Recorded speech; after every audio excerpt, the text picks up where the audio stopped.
Hello दोस्तों, आप कैसे हैं? और आपका इंजीनियर रवि मैथ्स में स्वागत है। आज हम कक्षा 10 अध्याय 1 प्रश्नावली 1-2 के विस्तृत उत्तरीय प्रश्नों पर हम अभ्यास करेंगे।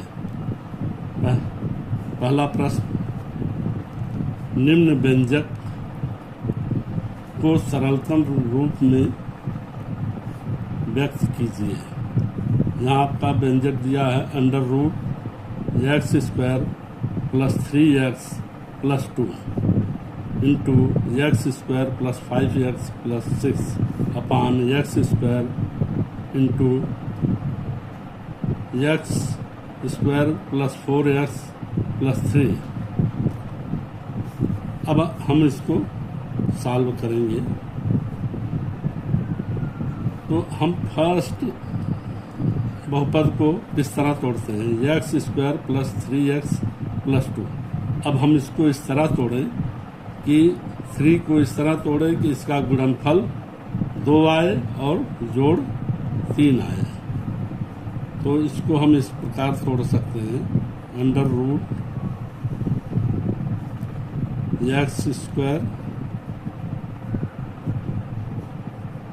+ 2x + x + 2। और इसको इस प्रकार तोड़ेंगे, x² + 3x + 2x + 6। यहाँ पर भी 3 × 2 = 6 और 3 + 2 = 5। यहाँ तक तो आप समझ गए होंगे। अब नीचे का हर, इसका भी बहुपद हम गुणनखंड में तोड़ेंगे, x² +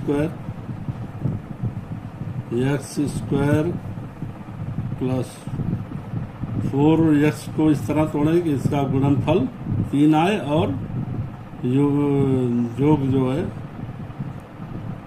जोड़ 4 आए। तो यहाँ पर हम 3x + x, 3 और 1x कितना 4x हो गया, +3। यहाँ तक तो कोई दिक्कत नहीं होगी आपको। फिर आगे हम इसको और सिंप्लीफाई करें तो x² में x हम कॉमन लेते हैं, तो x + 2 और यहाँ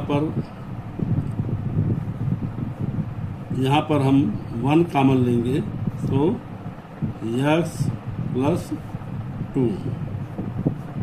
ये कोष्ठक बंद हो जाएगा। फिर अगला कोष्ठक, यहाँ भी x कॉमन लेंगे, तो x + 3 प्लस यहाँ पर 2 कॉमन लें, तो हमारा हो जाएगा x + 3 अपान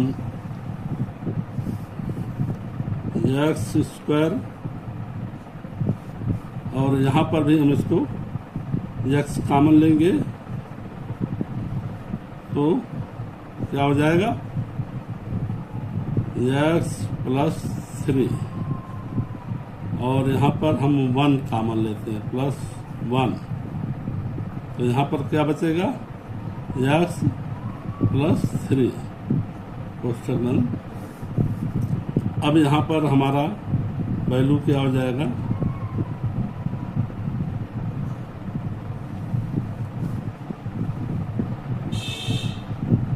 x इसको कॉमन लेंगे, x + 2 कॉमन लेंगे दोनों का, तो आगे बचेगा x और यहाँ 1 बचा, तो x + 1। इसी तरह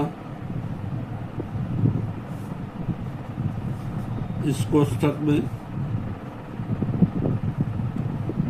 x + 3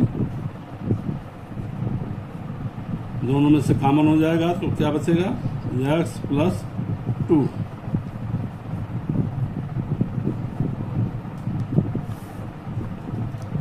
अपान एक्स स्क्वायर यथावत रहेगा। यहाँ पर एक्स हम कॉमन लेंगे, एक्स प्लस 3, तो क्या बचेगा एक्स प्लस 1। अब हम ऊपर नीचे इसको चेक करेंगे, एक्स प्लस 1 यहाँ पर भी है, एक्स प्लस 1 यहाँ पर है, तो ये कट जाएगा।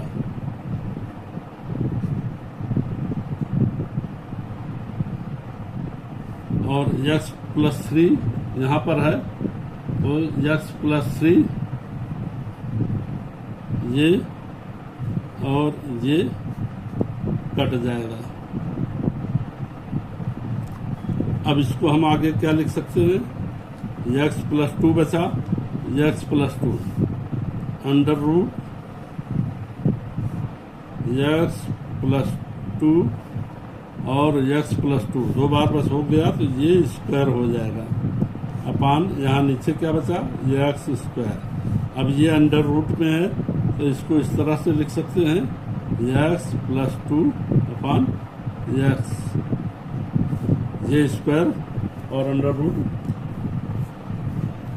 जब होगा तो इसका पावर 1 हो जाएगा। तो कहने का मतलब x प्लस 2 मिला, और नीचे भी एक्स स्क्वायर को अंडर रूट से हटा दिया तो x हो गया। यही हमारा आंसर हो गया। इसी प्रकार हम प्रश्न संख्या 3 को भी हल करेंगे। अब यहाँ पर आप देखिए, यह प्रश्न पूछता है x अपान बी प्लस सी, एक्स अपान बी प्लस सी बराबर वाई अपान सी प्लस ए बराबर जेड अपान ए प्लस बी। इसको हम एक कांस्टेंट मांगने के बराबर के बराबर है, तो हम यहाँ पे लिख सकते हैं कि के जब ये इधर जाएगा तो x बराबर क्या हो जाएगा, b प्लस सी, के b प्लस सी। इसी तरह y बराबर क्या हो जाएगा, के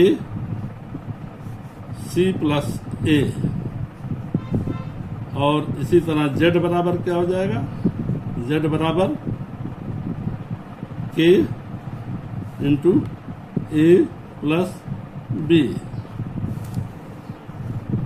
अब हमें इसको सॉल्व करना है, इसकी वैल्यू निकालनी है। अब हमें यहाँ पर एक्स वाई जेड का मान प्राप्त कर लिया। अब इसकी वैल्यू हम निकालते हैं, मतलब इसको सिद्ध करना है, 0 है। तो यहाँ पर हम b माइनस सी इंटू एक्स की जगह x की वैल्यू हम लिखते हैं के इंटू बी प्लस सी।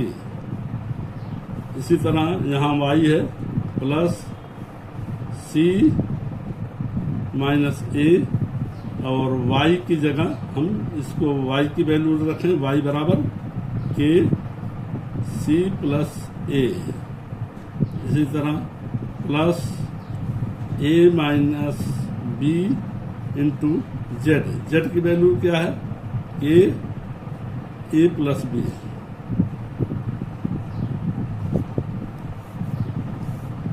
और इस सब का बटा क्या हो गया,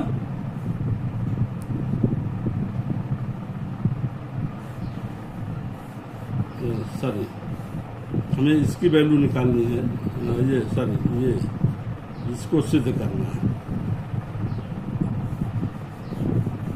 तो इसको और सिंप्लीफाई करें हम, इसके हर में कुछ नहीं है, इसको और सिंप्लीफाई करें तो b माइनस सी इंटू बी प्लस सी, ये हो जाएगा। एक गुणन खंड आपको पहले से ही पता है, A square minus B square बराबर A plus B into A minus B. अब हम यहाँ पर B minus C B plus C इसको लिख सकते हैं B square minus C square into K constant है, प्लस यहाँ पर लिख सकते हैं C minus A into K into C plus A. C minus A C plus A हो जाएगा under root C square minus A square into के।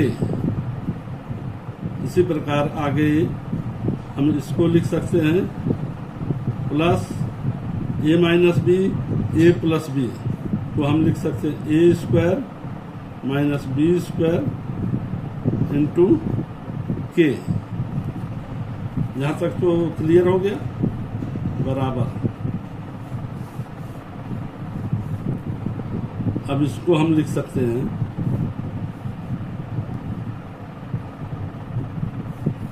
B minus सी को हम तोड़ लेते हैं के से, सब में फैक्टर में वो ये सारे फैक्टर को तोड़ करके के से गुणा कर देते हैं। यहाँ पर बी स्क्वायर के माइनस सी स्क्वायर के हो जाएगा, प्लस सी स्क्वायर के माइनस ए स्क्वायर के प्लस ए स्क्वायर के प्लस माइनस बी स्क्वायर के। ठीक है, ये फार्मूला है, ये इस फार्मूले पे के आधार पे इसको निकाला गया था, बराबर बी स्क्वायर के। अब यहाँ पर हम देखें ये माइनस बी स्क्वायर के, ये माइनस प्लस कट जाएगा, माइनस सी स्क्वायर के प्लस सी स्क्वायर के, ये दोनों कट गया। फिर माइनस ए स्क्वायर के प्लस ए स्क्वायर के, ये भी कट गया। तो इसकी वैल्यू क्या प्राप्त हुई?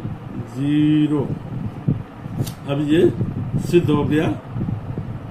यहाँ पर भी ये बराबर 0 सिद्ध करना था, अतः यह बराबर हो गया। ये लेफ्ट हैंड साइड यहाँ पर LHS बराबर RHS हो गया, दोनों बराबर हो गया, ये 0 सिद्ध हो गया।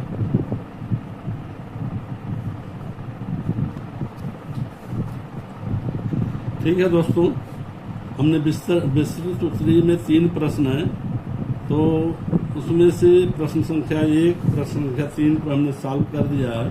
प्रश्न संख्या 2 को हमने छोड़ दिया है, आप लोग इस पर अभ्यास करिए। और अगर इसमें कोई दिक्कत होती है तो आप जो है इसको कमेंट में पूछ सकते हैं, और इसको हम अगले वीडियो में, यदि कोई दिक्कत है तो अगले वीडियो में इसको सॉल्व करके आपको समझाने का प्रयास करेंगे। धन्यवाद।